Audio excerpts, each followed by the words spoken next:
Hi children, welcome to Math Rhythm. இந்த வீடியோல நம்ம கிளாஸ் 9 CBSE மேக்ஸ்ல chapter 5 introduction to Euclid's geometry இதுல எக்ஸசைஸ் 5.1ல கொஸ்டின் நம்பர் 3ல இருந்து 7 வரைக்கும் சால்வ் பண்ணலாம். ஃபர்ஸ்ட் தேர்ட் கொஸ்டின் என்னன்னு பார்க்கலாம். Consider two postulates given below.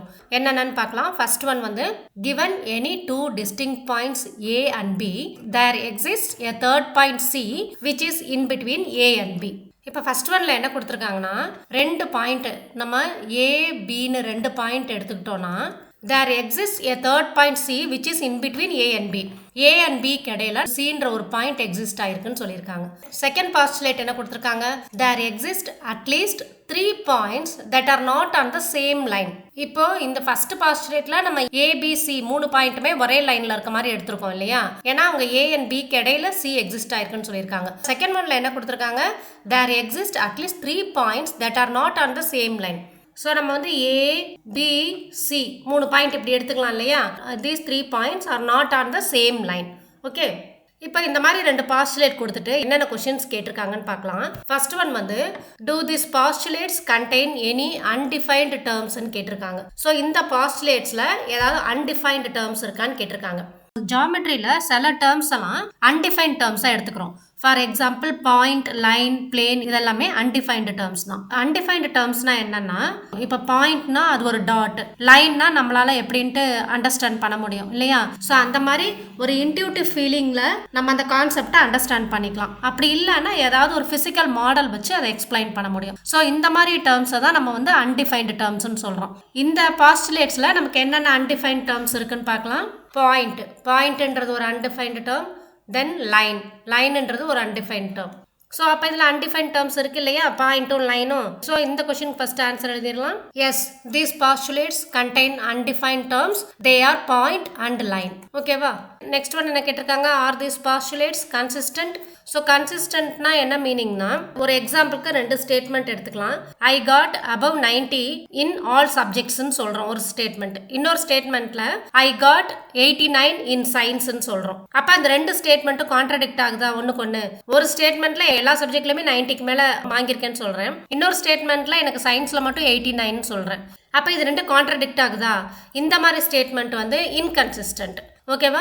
ரெண்டு ஸ்டேட்மெண்ட் சொல்லும்போது ரெண்டும் ஒன்று கான்ட்ராடிக்ட் பண்ணாமல் இருந்ததுன்னா, அதாவது ரெண்டுமே வேற வேற சுச்சுவேஷனை எக்ஸ்பிளைன் பண்ணுச்சுன்னா அதுதான் கன்சிஸ்டன்ட் ஸ்டேட்மெண்ட். இப்போ இந்த இதில் வந்து ரெண்டு ஸ்டேட்மெண்ட் கொடுத்துருக்காங்க. ஒன்று என்னன்னா ரெண்டு டிஸ்டிங் பாயிண்ட்டுக்கு இடையில தேர்ட் பாயிண்ட் சி லை ஆயிருக்குன்ட்டு ஃபர்ஸ்ட் ஒன்ல கொடுத்துருக்காங்க. செகண்ட் ஸ்டேட்மெண்ட்ல என்ன கொடுத்துருக்காங்க, there exist at least 3 points that are not on the same line. மூணு பாயிண்ட் சேம் லைன்ல இல்லாத மூணு பாயிண்ட் எக்ஸிஸ்ட் ஆகுதுன்னு சொல்றாங்க. ஸோ ரெண்டுமே வேற வேற சுச்சுவேஷன் இல்லையா, ஒன்னு கான்ட்ராடிக்ட் பண்ணல. So these postulates are consistent because they deal with two different situations. ரெண்டு பாஸ்டுலேட்டுமே வேற வேற, ஒன்னுக்கு ஒன்று வந்து கான்ட்ராடிக்ட் பண்ணல. ஓகேவா. there is no contradiction between these two postulates. So these postulates are consistent. ஓகேவா. நெக்ஸ்ட் கொஸ்டின் என்ன கேட்டிருக்காங்க, do they follow from Euclid's postulates ன்னு கேட்டிருக்காங்க. இது வந்து யூக்ளிட்ஸோட பாஸ்டுலேட்ஸா ஃபாலோ பண்ணல, ஆனா ஆக்சியம் 5.1 ஃபாலோ பண்ணுது. ஆக்சியம் 5.1 என்ன, given two distinct points there is a unique line that passes through them. ரெண்டு பாயிண்ட்டுக்கு இடையில நம்ம ஒரே ஒரு லைன் டிரா பண்ண முடியும்னு ஒரு ஆக்சியம் பார்த்தோம் இல்லையா, அந்த ஆக்சியமா தான் இந்த பாஸ்டுலேட்ஸ் ஃபாலோ பண்ணுது. ஓகேவா. அதாவது ஃபர்ஸ்ட் பாஸ்டுலேட்ல ஏபிக்கு இடையில நம்ம ஒரு லைன் டிரா பண்ணா அதுல சி வந்து in between A and B lie ஆயிருக்கும். ஆனா செகண்ட் பாஸ்டுலேட்ல என்ன கொடுத்துருக்காங்க, there exist at least 3 points that are not on the same line. அதாவது 3 points which are not on the same line ன்னு கொடுத்துருக்காங்க இல்லையா. So these postulates follow from Euclid's axiom 5.1. They do not follow from Euclid's postulates but they follow from axiom 5.1. Okay. Axiom 5.1 என்ன, given two distinct points there is a unique line that passes through them. ரெண்டு distinct point இருந்ததுன்னா ரெண்டு points வழியாகவும் pass ஆகிற மாதிரி நம்ம ஒரே ஒரு லைன் தான் டிரா பண்ண முடியும். புரியுதா. நெக்ஸ்ட் ஒன் போலாமா. நெக்ஸ்ட் ஒன் என்ன கேட்டிருக்காங்கன்னா, if a point C lies between 2 points A and B such that AC is equal to BC, then prove that AC is equal to 1/2 AB. Explain by drawing the figure. அதாவது ஏபின்ற ரெண்டு point கிட்ட சின்ற point லை ஆயிருக்கு, ஏல இருந்து சிக்குள்ள டிஸ்டன்ஸும் பில இருந்து சிக்குள்ள டிஸ்டன்ஸும் ஈக்குவலா இருக்கு. அப்போ நமக்கு என்ன ப்ரூஃப் பண்ண சொல்றாங்கன்னா, ஏசி இஸ் ஈக்குவல் டு 1/2 ஏபின்னு ப்ரூஃப் பண்ண சொல்றாங்க. இப்போ நான் ஏபின்ற லைன் செக்மெண்ட் டிரா பண்ணியிருக்கேன். பாயிண்ட் சி வந்து ஏ அண்ட் பி பாயிண்ட்ஸ்க்கு இடையில இருக்குன்னு கொடுத்துருக்காங்க இல்லையா, இதுதான் பாயிண்ட் சி. ஏல இருந்து சிக்குள்ள டிஸ்டன்ஸும் பில இருந்து சிக்குள்ள டிஸ்டன்ஸும் ஈக்குவலா இருக்கும் கொடுத்துருக்காங்க. அப்போ சின்றது மிட் பாயிண்ட் ஆஃப் ஏபி இல்லையா? இப்போ நமக்கு என்ன ப்ரூஃப் பண்ண சொல்லியிருக்காங்க? ஏசி இஸ் ஈக்குவல் டு 1/2 ஏபின்னு ப்ரூஃப் பண்ண சொல்லியிருக்காங்க. ஸோ எப்படி ப்ரூஃப் பண்ணுறதுன்னு பார்க்கலாம். ஃபர்ஸ்ட் கிவன் என்னன்னு எழுதிக்கலாம். Given AC is equal to BC இங்கே கொடுத்துருக்காங்க இல்லையா? ஏசி இஸ் ஈக்குவல் டு பிசின்னு அதை எழுதியிருக்கேன். நெக்ஸ்ட் நம்ம என்ன பண்ணலாம்னா add AC on both sides, ரெண்டு சைடுமே நம்ம ஏசி ஆட் பண்ணலாம். அப்போ லெஃப்ட் ஹேண்ட் சைடு வந்து ஏசி பிளஸ் ஏசின்னு வருமா, ரைட் ஹேண்ட் சைடு வந்து ஏசி பிளஸ் பிசின்னு வரும். கரெக்டா? அதாவது if equals are added to equals the wholes are equal நம்ம பார்த்துருக்கோம் இல்லையா யூக்ளிட்ஸோட ஆக்சியம்ல. If equals are added to equals the wholes are equal. அப்போ நம்ம ரெண்டு சைடும், அதாவது லெஃப்ட் ஹேண்ட் சைடில் இருக்க ஏசி கூட ஒரு ஏசி ஆட் பண்ணுறோம், ரைட் ஹேண்ட் சைடில் இருக்க பிசி கூடவும் ஒரு ஏசி ஆட் பண்ணுறோம். ஸோ ரெண்டு பக்கமுமே சேம் வேல்யூ ஆட் பண்ணால் இதில் வர டோட்டல் வேல்யூவும் ஈக்குவலாக தான் இருக்கும். ஓகேவா? அப்போ ஏசி பிளஸ் ஏசியை நம்ம எப்படி எழுதலாம்? 2AC எழுதலாமா? 2AC is equal to AB. இதை ஏன் ஏபின்னு எழுதியிருக்கோம்? AC plus PC.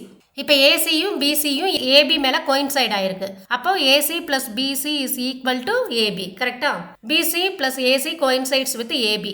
ஸோ அப்போ நம்ம பிசி பிளஸ் ஏசியை நம்ம ஏபின்னு எழுதிக்கிறோம். ஓகே, இப்போ 2AC இஸ் ஈக்குவல் டு ஏபினா we can write AC is equal to 1/2 AB இல்லையா? இந்த 2 வந்து நம்ம ரைட் ஹேண்ட் சைட் கொண்டு வந்துடலாம்.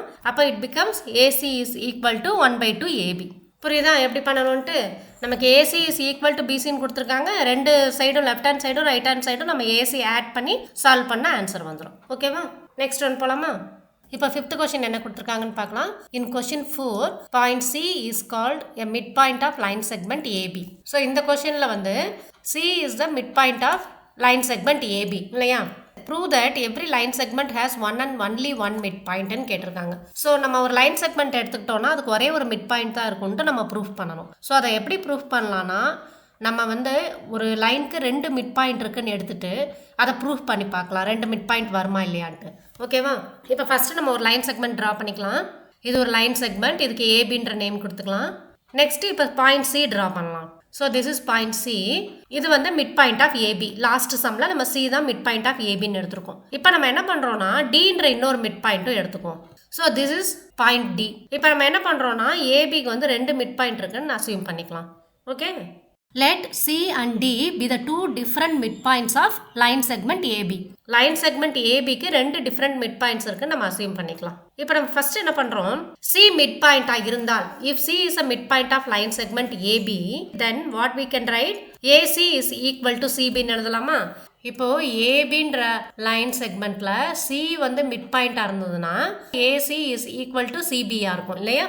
This is equation 1. இப்போ AC plus CB ன்றது என்ன? AB இல்லையா? AC யையும் CB யையும் ஆட் பண்ணா we will get AB, full line segment. Okay. AC and CB coincides with AB. AC யும் CB யும் AB யோட coincide ஆகுது. கரெக்ட்டா? இப்போ நெக்ஸ்ட் நம்ம என்ன பண்ணலாம்? D வந்து மிட் பாயிண்ட்னு எடுத்துக்கலாம். If D is a midpoint of line segment AB, AD is equal to DB ன்னு எழுதுவோமா? இப்போ ஏபின்ற லைன் செக்மெண்ட்ல டி மிட் பாயிண்ட் எடுத்துக்கிட்டா ஏடி இஸ் ஈக்குவல் டு டிபின்னு எழுதுவோம். கரெக்டா? So AD is equal to DB. இதை வந்து நம்ம ஈக்குவேஷன் 2ன்னு எடுத்துக்கலாம். This is equation 2. இப்போ நெக்ஸ்ட் நம்ம என்ன பண்ணலாம்? AD plus DB is equal to ஏபின்னு எழுதலாமா? AD plus DB is equal to AB. ஏடியும் டிபியும் சேர்ந்தது தான் ஏபி. கரெக்டா? AD and DB coincides with AB. Okay, next நம்ம என்ன பண்ணலாம்? Add AC on both sides of equation 1. இந்த ஈக்குவேஷனில் ஏசி இஸ் ஈக்குவல் டு சிபின்னு எழுதியிருக்கோமா? இதில் 2 சைடும் நம்ம ஏசி ஆட் பண்ணலாம்.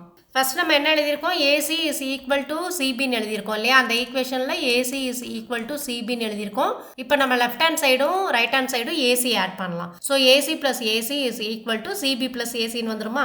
ஏசி பிளஸ் ஏசின்னா 2AC வரும். கரெக்டா? So 2AC is equal to AB. ஏன்னா ஏசி பிளஸ் சிபி தான் நமக்கு ஏபி. இங்கே எழுதியிருக்கோம் இல்லையா? AC plus CB is equal to ஏபின்னு. அப்போ ஏசி பிளஸ் ஏசியை வந்து நம்ம 2ACன்னு எழுதிக்கலாம். ஏசி பிளஸ் சிபியை வந்து நம்ம ஏபின்னு எழுதிக்கலாம். இப்போ நெக்ஸ்ட் நம்ம என்ன பண்றோம்? ஈக்குவேஷன் 2ல add AD on both sides of equation 2. நமக்கு ஈக்குவேஷன் 2 என்ன கிடைச்சிருக்கு? ஏடி இஸ் ஈக்குவல் டு பிடின்னு கிடைச்சிருக்கா? AD is equal to BD. அதாவது டி மிட் பாயிண்டா இருக்கும்போது ஏடியும் டிபியும் ஈக்குவலா இருக்கும். கரெக்டா? இப்போ நம்ம 2 சைடும் ஏடி ஆட் பண்றோம். அப்போ ஏடி plus AD is equal to AD plus DB ன்னு வருமா? இப்போ AD plus AD னா 2AD ன்னு வருமா? AD plus DB னா that is equal to AB. கரெக்டா? இங்க எழுதியிருக்கோம் இல்லையா? AD plus DB is equal to AB. So நம்ம என்ன பண்ணுறோம் 2AD இஸ் ஈக்குவல் டு ஏபின்னு எழுதியிருக்கோம். ஓகே, இப்போ 2AC-யும் ஏபிக்கு ஈக்குவலாக தான் இருக்குது, 2AD-யும் ஏபிக்கு ஈக்குவலாக தான் இருக்குது. நம்ம ஃபர்ஸ்ட் ஆக்சியமில் என்ன பார்த்தோம், things which are equal to the same thing are equal to one அனதர்னு பார்த்தோமா. அப்போ 2AC-யும் ஏபிக்கு ஈக்குவலாக இருக்குது, 2AD-யும் ஏபிக்கு ஈக்குவலாக இருக்குது. அப்போ நம்ம 2AC இஸ் ஈக்குவல் டு 2ADன்னு எழுதலாமா. So 2AC is equal to 2AD, ரெண்டு சைடு 2 இருக்கு இல்லையா. ஸோ அதை நம்ம கேன்சல் பண்ணிட்டா we will get AC is equal to AD. அப்போ AC என்ன டிஸ்டன்ஸ் இருக்கோ அதே தான் ADயும் இருக்கு. கரெக்டா? இப்போ நம்ம என்ன பண்ணோம், ABன்ற ஒரு லைன் செக்மெண்ட்ல ரெண்டு மிட் பாயிண்ட்ஸ் எடுத்துக்கிட்டோம் CDன்ட்டு. ஸோ இதை நம்ம சால்வ் பண்ணும்போது நமக்கு என்ன கிடைச்சிருக்கு, AC is equal to ADன்னு கிடைச்சிருக்கு. இந்த AC என்ன டிஸ்டன்ஸ் இருக்கோ அதே டிஸ்டன்ஸ் தான் ADயும் இருக்குன்னு வந்திருக்கு. அப்போ Cயும் Dயும் ஒரே பாயிண்ட் தான். Aல இருந்து Cக்குள்ள டிஸ்டன்ஸும் Aல இருந்து Dக்குள்ள டிஸ்டன்ஸும் ஈக்குவல்னா நம்ம C and D ஒரே பாயிண்டா தான் இருக்க முடியும் இல்லையா. ஸோ அப்போ இதுல இருந்து நமக்கு என்ன தெரியுது, a line segment has only one midpoint. From this we can conclude that C and D are same points. Okay, hence it is proved that every line segment has one and only one midpoint. புரியுதா? next one போலாமா. next one sixth one நமக்கு என்ன கேட்டிருக்காங்க, in figure 5.10 if AC is equal to BD, AC Aல இருந்து C வரைக்கும் உள்ள டிஸ்டன்ஸும் Bல இருந்து D வரைக்கும் உள்ள டிஸ்டன்ஸும் ஈக்குவலா இருந்ததுன்னா then prove that AB is equal to CDன்னு கேட்டிருக்காங்க. Aக்கும் Bக்கும் உள்ள டிஸ்டன்ஸும் Cக்கும் Dக்கும் உள்ள டிஸ்டன்ஸ் ஈக்குவல்னு ப்ரூஃப் பண்ணணும். ஓகேவா, எப்படி பண்றதுன்னு பார்க்கலாம். நமக்கு என்ன கொடுத்துருக்காங்க, AC is equal to BDன்னு கொடுத்துருக்காங்களா. ஓகே, இப்போ நம்ம ஏசியை எப்படி எழுதலாம், ஏபி ப்ளஸ் பிசின்னு எழுதலாமா. இங்கே ஏ இருக்குது, இங்கே சி இருக்குது. அப்போது ஏபி ப்ளஸ் பிசி தான் நமக்கு ஏசின்னு வரும். கரெக்டா? So AC is equal to AB plus BC. Next நம்ம பிடியை எப்படி எழுதிக்கிறோம்னா பிசி ப்ளஸ் சிடின்னு எழுதிக்கலாமா. பிலேருந்து சி வரைக்கும் உள்ள டிஸ்டன்ஸையும் சிலேருந்து டி வரைக்கும் உள்ள டிஸ்டன்ஸையும் ஆட் பண்ணால் we will get BD. Okay, இப்போ நமக்கு கொடுத்துருக்கிறது கிவன் வந்து ஏசி இஸ் ஈக்குவல் டு பிடியா. ஸோ அதை எழுதிக்கலாம். ஏசியை நம்ம ஏபி ப்ளஸ் பிசின்னு எழுதியிருக்கோம், பிடியை வந்து பிசி ப்ளஸ் சிடின்னு எழுதியிருக்கோம் இல்லையா. அதை வந்து இந்த கிவன் ஈக்குவேஷனில் நம்ம அப்ளை பண்ணிக்கலாம். ஏசியை நம்ம எப்படி எழுதியிருக்கோம், ஏபி ப்ளஸ் பிசின்னு எழுதியிருக்கோம். பிடியை நம்ம எப்படி எழுதியிருக்கோம், பிசி ப்ளஸ் சிடின்னு எழுதியிருக்கோம் இல்லையா.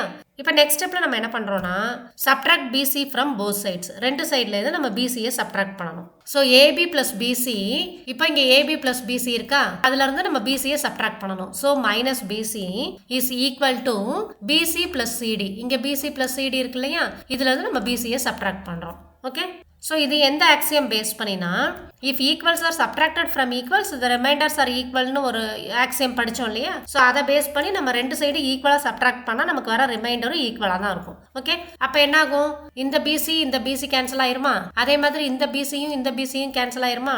நமக்கு கிடைக்கிறது வந்து ஏபி இஸ் ஈக்குவல் டு சிடின்னு வரும். கரெக்டா? Hence AB is equal to CD. நமக்கு ஏபி இஸ் ஈக்குவல் டு சிடின்னு தானே ப்ரூஃப் பண்ண சொல்லியிருக்காங்க. புரியுதா எப்படி பண்ணணும்ட்டு? ரொம்ப சிம்பிள் தான் இல்லையா. இப்போ நம்ம நெக்ஸ்ட் கொஸ்டின் என்னன்னு பார்க்கலாமா. 7th question பார்க்கலாம். Why is axiom 5 in the list of Euclid's axiom considered a universal truth? Note that the question is not about the fifth postulate. Fifth postulate இல்ல fifth axiom. Fifth axiom நம்ம என்ன பார்த்தோம், the whole is greater than the part ன்னு பார்த்தோமா. Euclid's axiom 5, the whole is greater than the part. இப்போ நம்ம ஒரு whole thing எடுத்துக்கிறோம், அதில் ஒரு பார்ட் மட்டும் இப்போ எடுத்துக்கிறோம். ஓகேவா, இந்த பார்ட் மட்டும் நம்ம எடுத்துக்கிறோம்.